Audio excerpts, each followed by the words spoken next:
My name is Henry Lewson-Gore. I'm head of new entrants policy at Defra, and we're very pleased to be hosting this panel discussion event at the OFC, as we've been working on looking at how we support new entrants into agriculture over the last year or more. I'll speak a little bit more about that, but let me first tell you how the session's going to work. I will give a bit more information about what Defra has been doing and where we're at, and then ask my fellow panel members to give a brief overview of their interests, activities in new entrants. I'll introduce them each when we come to that. I'll then open the floor as such, or the virtual bubble, and to other people to join the conversation. What I'm hoping is that we have a vigorous and engaging discussion, and as many views and perspectives are shared as is possible within 45 minutes and over 150 people. So that is going to be a bit challenging, and I'll have to take people on the basis of who goes first with raising their hands. So I have to assume a level of Zoom technological engagement. So I will ask people to raise their hands, and this wonderful technology of Zoom will then work out who was the first, and I'll go through people and I'll bring in relevant panel members to respond as necessary, and we'll go for there and see how much we can get through on what is a huge and challenging topic indeed. So firstly then, Defra. We announced in the Agricultural Transition Plan back in November, if you remember that, November, over a year ago, that we would be developing a scheme to support new entrants, to give them lasting opportunities, to fund organizations that would give them lasting opportunities to develop sustainable land-based businesses. We then spent the last year talking to lots of people and learning a huge amount from people who already support new entrants, of whom there are a wide number, people who have land for new entrants, such as council farms, but others, and people who are interested in having new entrants, and people who have been recent new entrants or want to be new entrants. And we've had a whole range of webinars to share experience of people in this area, to learn from other people. And then that was up to about July, before the summer. And then since the summer, I know we've been a bit quieter, mainly because we've been trying to socialize and engage with the rest of Defra about what we've learned and get them on board. People who are familiar with the wonders of bureaucracy know that you can't just go, oh yeah, you all seem right, we'll do what we'll just go for it. You do then have to go through all the hierarchies and so forth, and talk to ministers and all that sort of thing to bring people on board.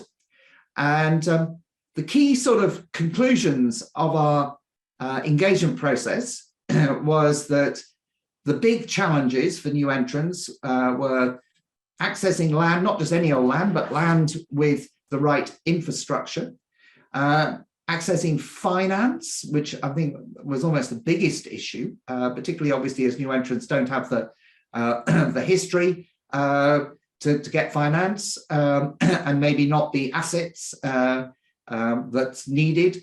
And thirdly, that there was a need for support development of entrepreneurial capacity, let's say, which often is not a sort of core part of agricultural colleges.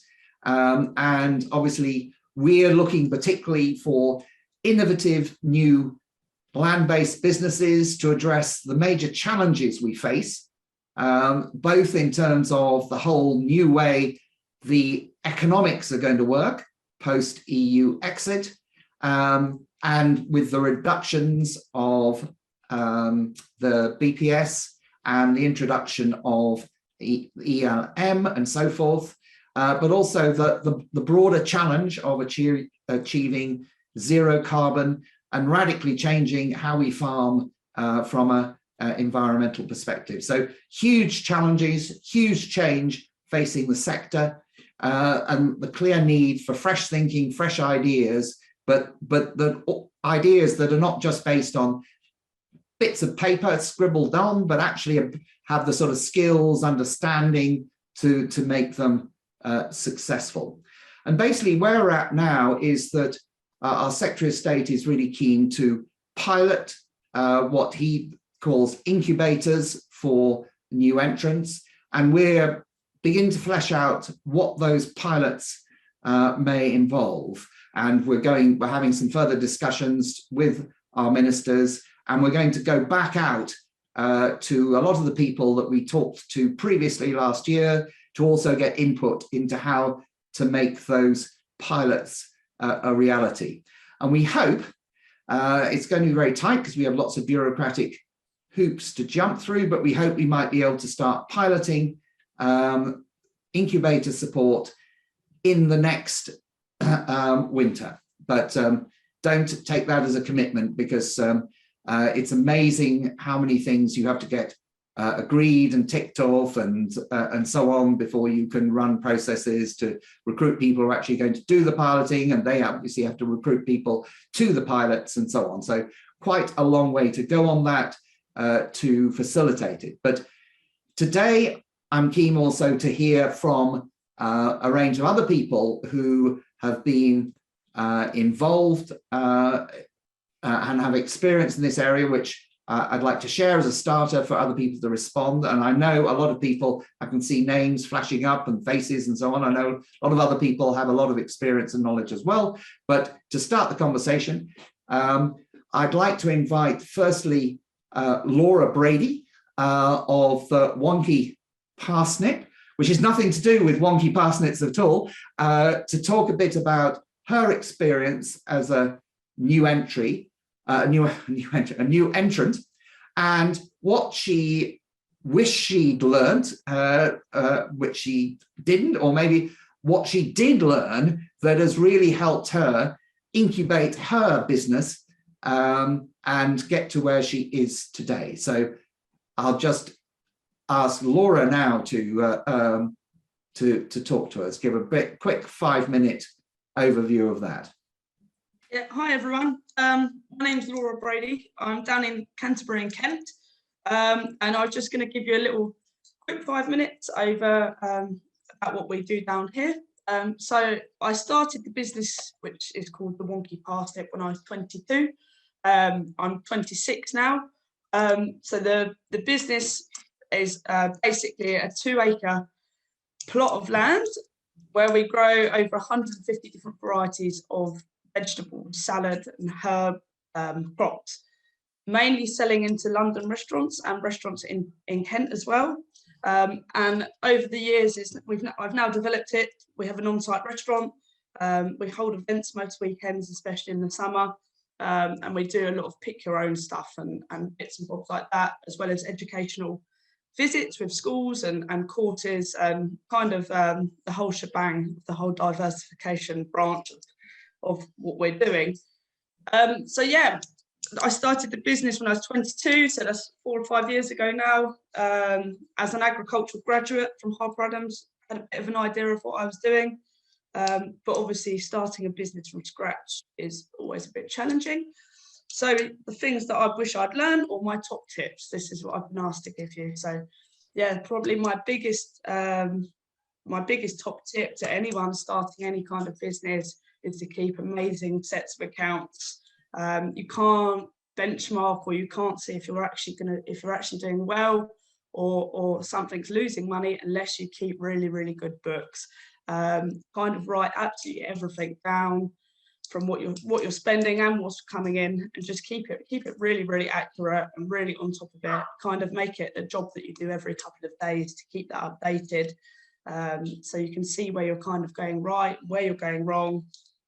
I think another great thing is it's okay to have an accountant, but you also really need to understand the numbers in your spreadsheet yourself, so you can really, really understand the internal works of your business. Yeah, so number 2 was my point. It took me a while to kind of get a bit of structure into my business, having worked for other people before. When you suddenly kind of get free rein, you can kind of start running around like a bit of a headless chicken here, there and everywhere. So it's quite important to structure your week and have certain jobs that you do on certain days. As well as that, it's quite easy to fall into the trap of, like I said, running around doing different things all the time. And as myself, selling vegetables to restaurants is the principal bit of the job. And it took a while to actually set some boundaries into place on the days that we would deliver and the days that things were available for collection.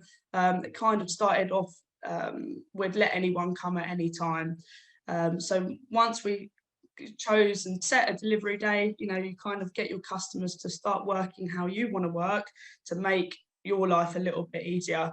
The same as well as collecting money. Don't be afraid when people owe you money to go and ask for that money back, or ask for that money to be paid if it's gone over your payment terms. That is something that I struggled with to start with. If people were a bit delayed in paying, I wouldn't want to chase it because I wouldn't want to lose that customer. But there's no point in having customers in the first place that aren't going to pay your money or are going to be late payers, because it's just a pain. Well, got my number 3 top tip is, I think, in kind of any sector of the agriculture industry where you can, it's always best to sell direct. If you can develop your own marketing strategy, your own website, your own shop even, or your own way of being able to get your product from your farm directly into the customer or customers that you want to have that in the end, you're completely maximizing your profit, getting rid of the middleman, and kind of selling, making the product the easy bit, selling it's generally the hard bit, and then you quite often get a middleman there who's taking a big slice of that cake. So if you can kind of keep it a closed system, you're going to be benefiting and earning the most money from your product that you possibly can. So yeah, I just try and sell everything we can. We deal direct with the restaurant or with the farm shop or with the client, and just completely avoid any middleman in that wholesale kind of market. So yeah, that's my top tips. I hope that was okay. Thanks, Laura. Thanks very much. That sounds very exciting. Can you just say, did you have to work this all out yourself? Or were all these hard-won learnings as you went, or did you get any support? Or was everything you learned from Harper Adams enough for you to just get going and do all this? Yeah, I mean, it was kind of a slow starter. So we started with just the vegetables, and then over the years I've added on the other bits as well. But yeah, I've kind of obviously learned a bit at Harper Adams. Probably the most important bit I did learn at university was the accounting side of it. And if I wasn't fortunate enough to have gone to university, I think that was definitely something that I would have struggled with, or maybe not have understood fully. Yeah, and then the rest kind of learned as we're going along. Obviously, discussing with different people in the industry are it's always good to ask people's advice, and never be scared to do that. You can learn a lot of other people. Did you have a mentor or anyone like that? No. Do you think would have been good to have a mentor?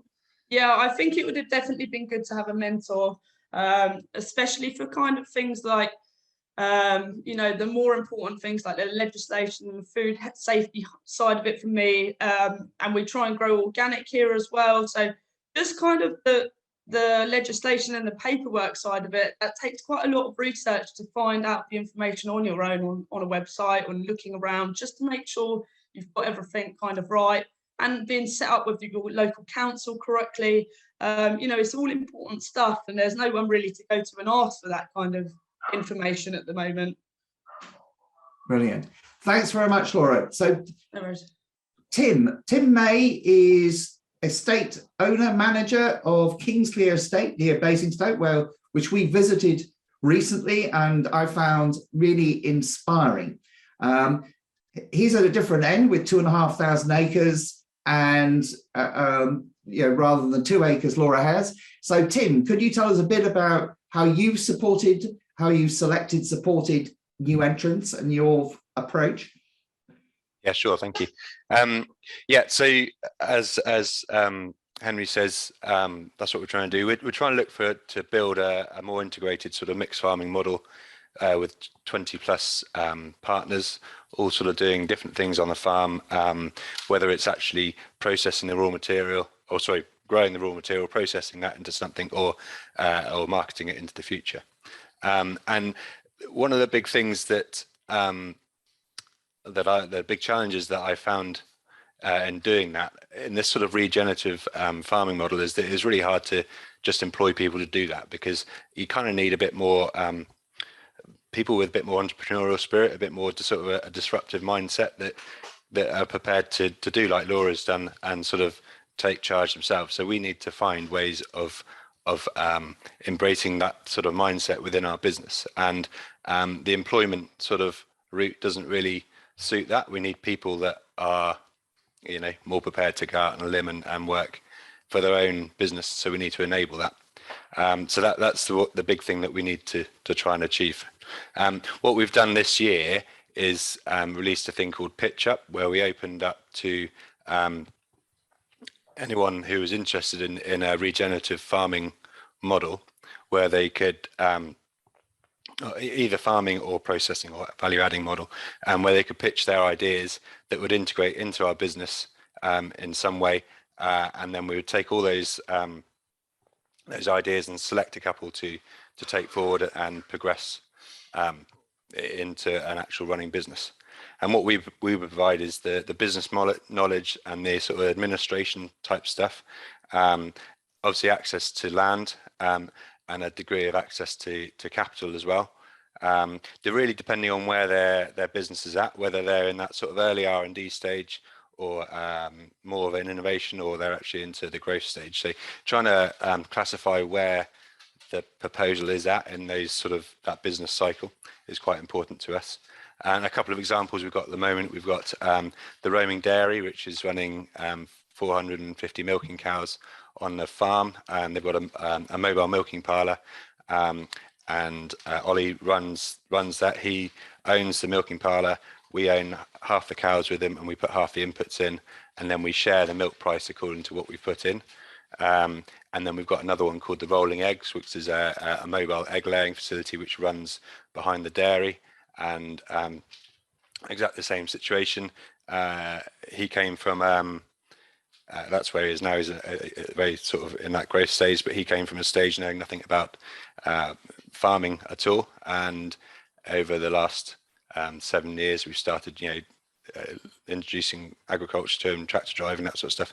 Then he said he wanted to run his own enterprise. Started off with 25 chickens, has built up to 600 birds, and he's running that part-time, so he still has full employment somewhere else, and we provide that same support. So, and we're now looking for more of those same type businesses. Brilliant. Thanks very much, Tim. I was really interested how all the businesses fit. You looked for them to fit together to create that sort of agroecology where they sort of create both a sort of ecological ecosystem as well as a business ecosystem, which is fascinating. And I think the share farming model seems to really lend that, because you're not stuck to a small bit of land, but you can sort of move people around the estate in a really flexible manner. So I thought it was absolutely fascinating. Thanks, Tim. So, pleasure. Last but not least, Oliver, now, Macenta, I can't quite remember how to pronounce. How do you pronounce your name, Oliver? McIntyre. McIntyre, thanks very much. From Barclays. At this point, I would like to give a big thank you to Oliver, because Barclays is sponsoring this session for us, which is absolutely fantastic. And Oliver is the strategy director at Barclays Agriculture, and he's going to talk a bit about the issue of providing finance to new entrants. Yeah, hi. Thanks, Henry. Morning, everyone. Happy New Year. Great to listen to Laura speaking, and Tim.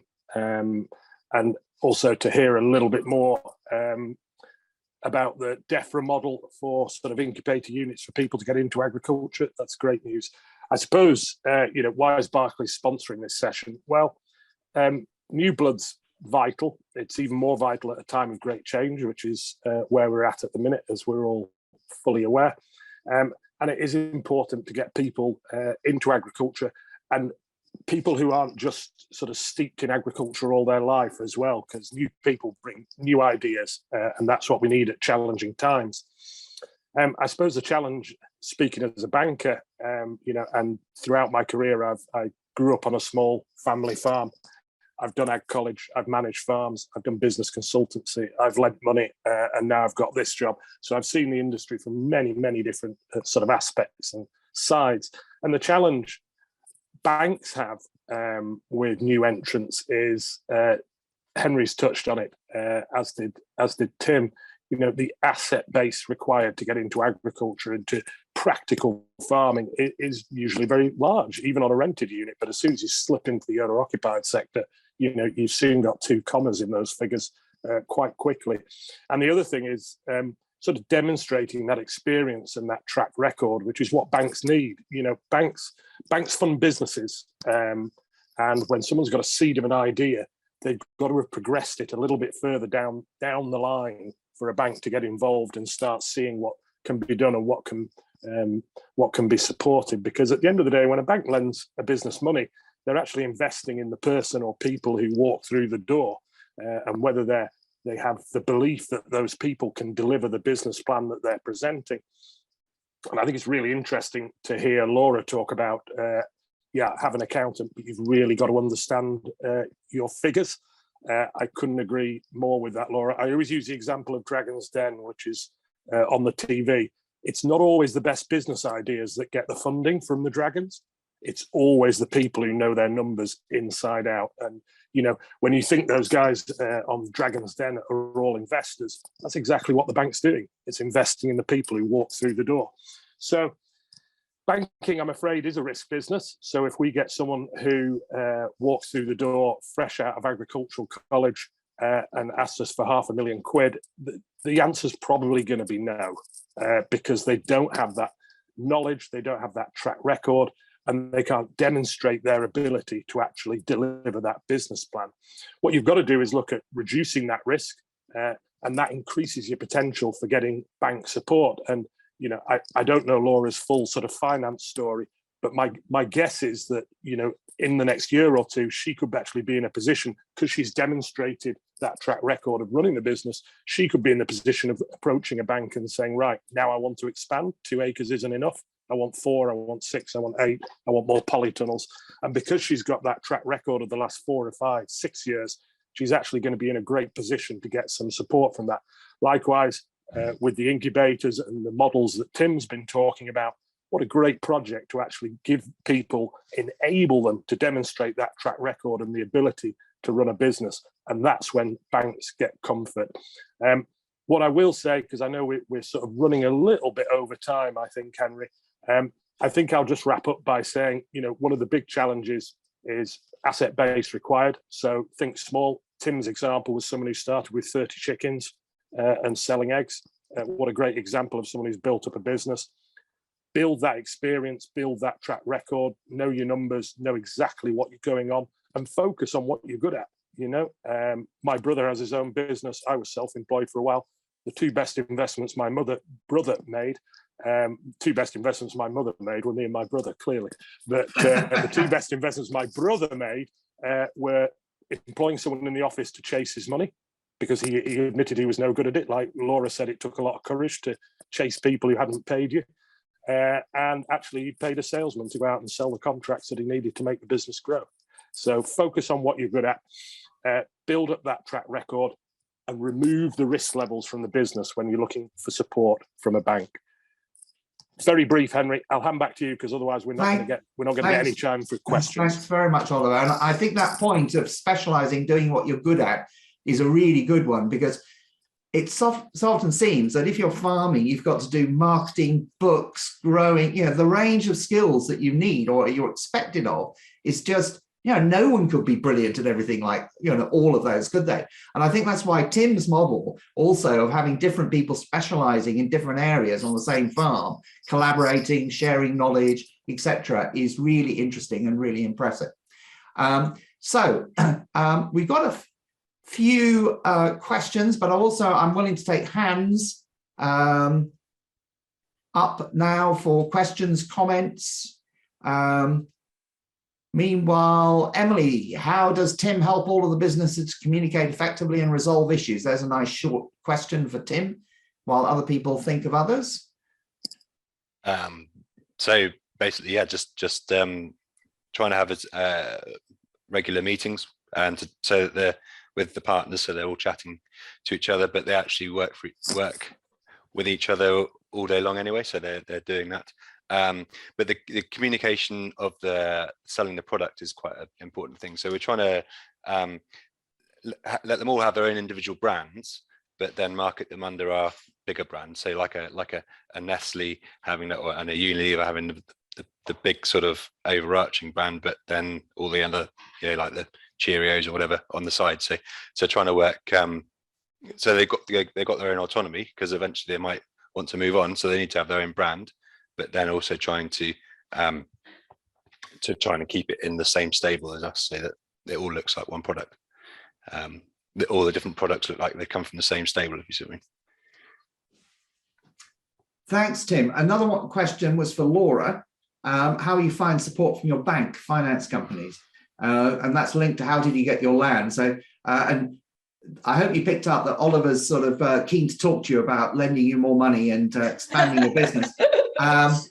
So what's your relationship with your bank so far? You don't need to mention the brand. We'll just assume that they're a wonderful bank. Well, to be honest, I've been in quite a lucky position. So my years previous, like once I finished university, I worked abroad, and I've worked in a few different places, and I managed to save up enough money to get me started. And I've never actually needed a loan, because whatever we've made through the Wonky Parsnip has then been reinvested into the Wonky Parsnip, and now we're at the point where I can take a salary as well. So everything's quite tickety. We don't need too much of Oliver at the moment, but we'll bear that in mind for the future. Thanks very much, Laura. Tom, you're the first person to get your hand up. Congratulations, go for it. Thank you, Oliver. Yeah, Henry, sorry. Thank you, Henry. Yeah, I thought I'd get in there pretty quickly. I'm current national chair of the Agriculture and Rural Interests for the Young Farmers. We've been working really closely with Defra, which has been really good throughout the process, and great to see how they've sort of listened to a lot of different things. But just got a couple of quick questions, really. One partly for Henry, if he could just explain a bit more about the incubators and where you're thinking of going with that, and how you are hoping to sort of really incubate the next generation of farmers and get over some of these huge challenges. And then also partly just interested to hear Tim's sort of view on how we could potentially encourage other landowners to sort of do sort of similar things to you and present other opportunities, because for some of the sort of slightly less hands-on sort of landowners, I just wonder if it might be a bit of a sort of management input versus the risk that's also involved may put them off. I'm just wondering your views on, well, the whole panel's views on how we could potentially, look at getting more landowners to provide more opportunities for next generation farmers out there. Brilliant. Thanks very much, Tom. Well, just to answer the question for me first, what we're thinking of is piloting a sort of short-term, a sort of accelerator course, so that, because we want to, we heard from people that ultimately we need a sort of long-term support package.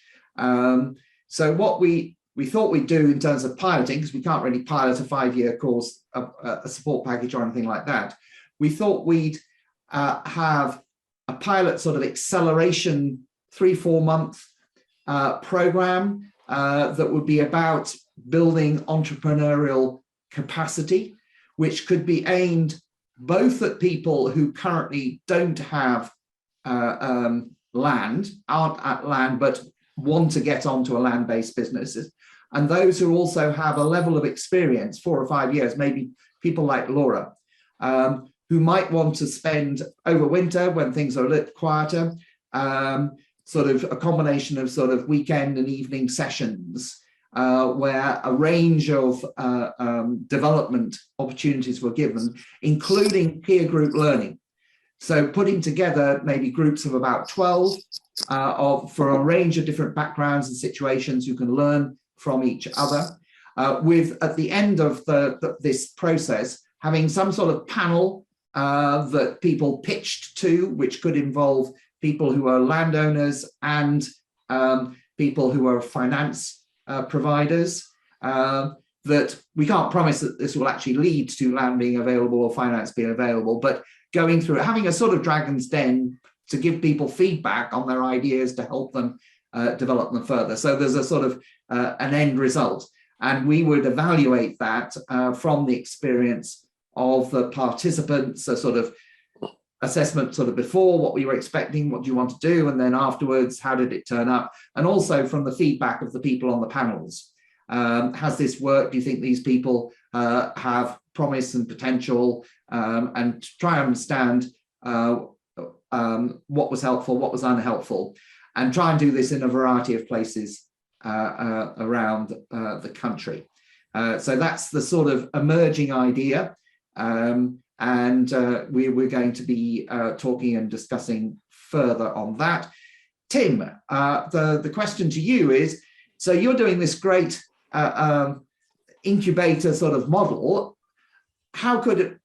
Why aren't other estates doing it, and what do you think would persuade them to take a lead from you? Yeah, I guess some of it is mindset. Why other farmers wouldn't do it or don't do it, but I think if most farmers that I know are pretty, they're not making gazillions of money out of farming. So if someone can present them with a business plan that actually shows a bit more profit than what they're already making, then that's a good start.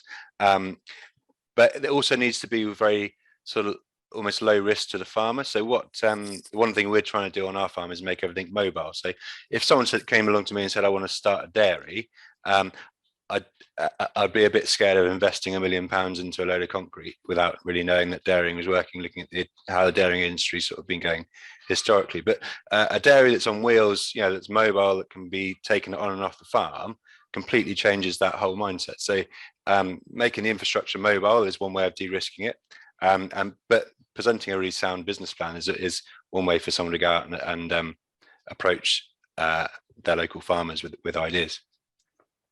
And maybe, I mean, you've gone through a whole pitching process.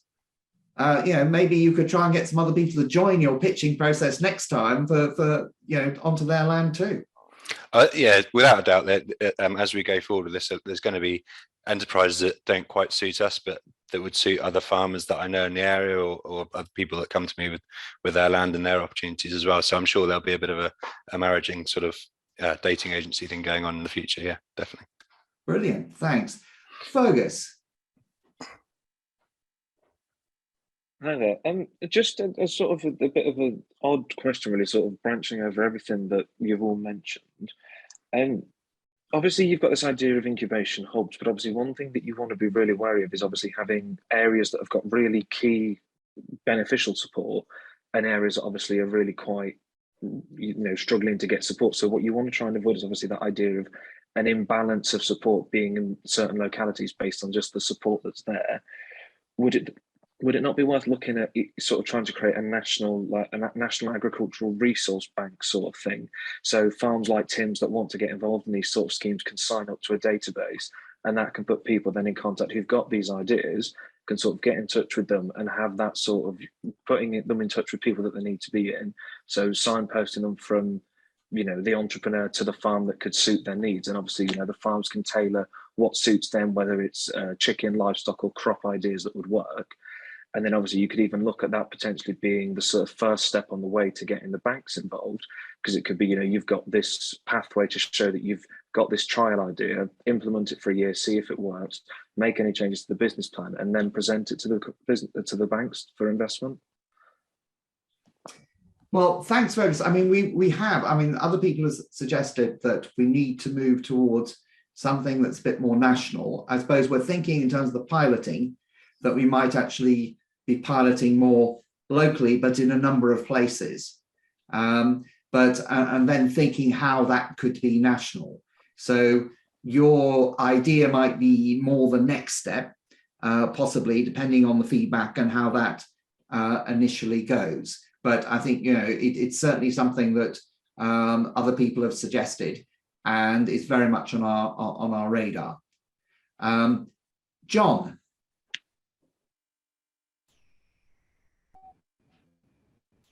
John Geldard? Thank you, Chairman. Can you hear me? Yes, can you? I hear you now. You got me? Jolly good. Yes. First of all, congratulations to Laura and Tim for actually doing something. It's very, very clear to me that Laura has worked obviously extremely hard. And it's very great, interesting to hear that she was a Harper Adams graduate.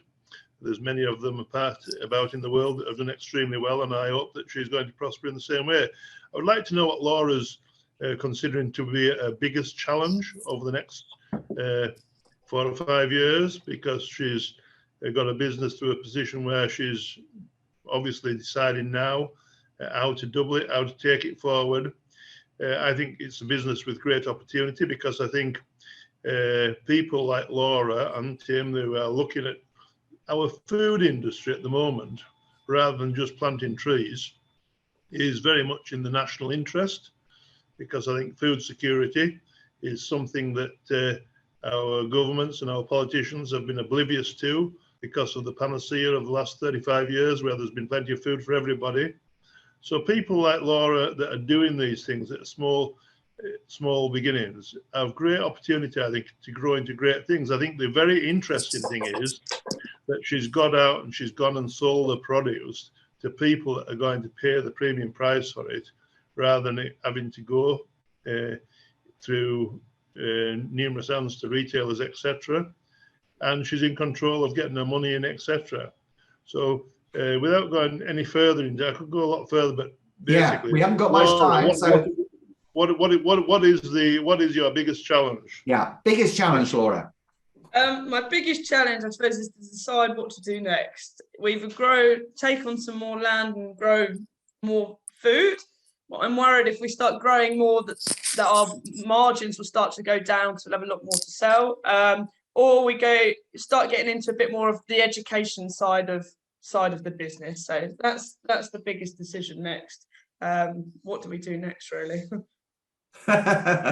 Right. Well, maybe you should come on our pilot and Sarah. Thank you, Henry. Very happy New Year to everyone. Very quickly, you know that I represent a lot of young farmers, and we welcome and appreciate the working relationship we have with Defra and industry, and long may it continue.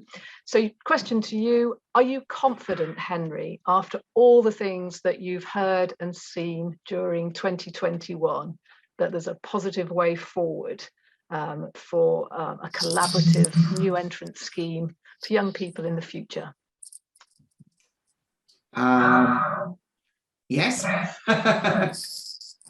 We've got a bit of a reverberation here, but I think, you know, I'm really hoping our Secretary of State is really keen on the idea of trialing it, getting going, seeing what works. And I think that's a good direction, as long as we keep the momentum. So hence we're thinking about, you know, shorter, pilots so that we can build from there.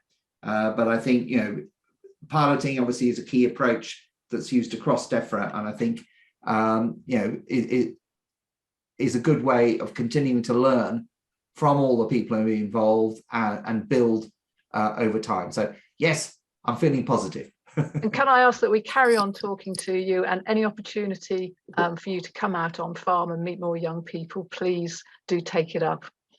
Absolutely. We were great to go on Tim's estate, and we're hoping to go on others. At the moment, we've got a ban on face-to-face interaction, unfortunately. just going to pick up various people have been how I've been asking, how do you get on these pilots and so forth. Wait, sorry, we haven't even worked out who's going to do them, how they're going to work and so forth. So we will obviously be letting people know once things are down the track. Defra won't be doing them directly. They will be done by other players such as council farms, education providers, collaborations between the different players, because I suppose the ingredients for success seems to be finance providers, land providers, educationalists, and we want the pilots to involve all of those. So we're hoping partnerships will arise between the different players to create really effective pilots. I'm just trying to look through the questions. I haven't got any more hands up at the moment.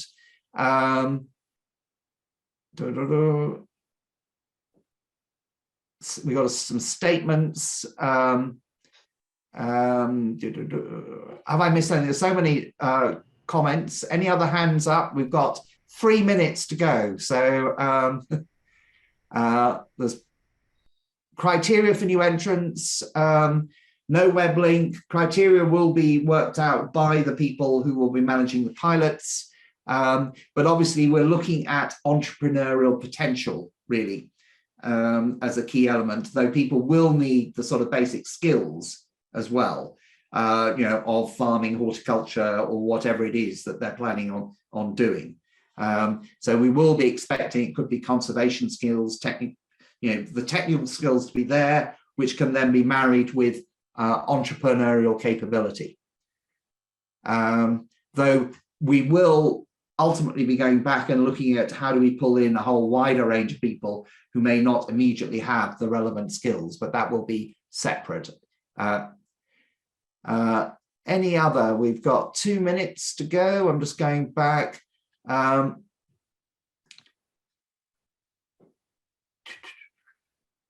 Anyone else like to put their hand up?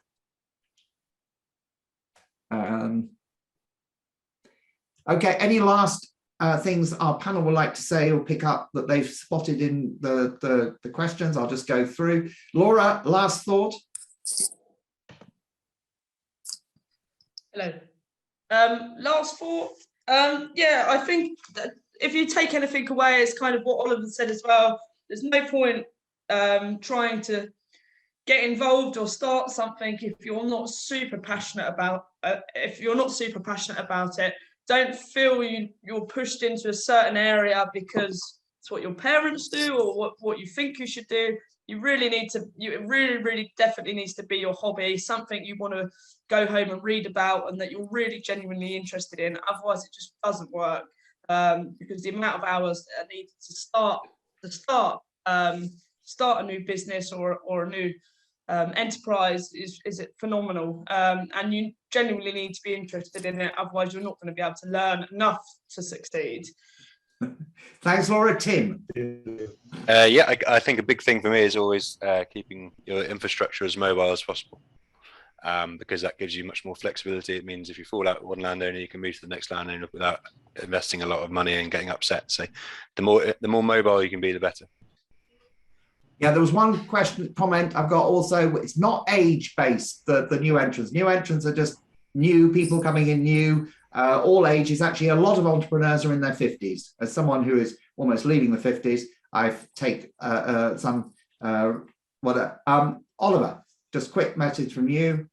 I think don't always aim for where you want to end up.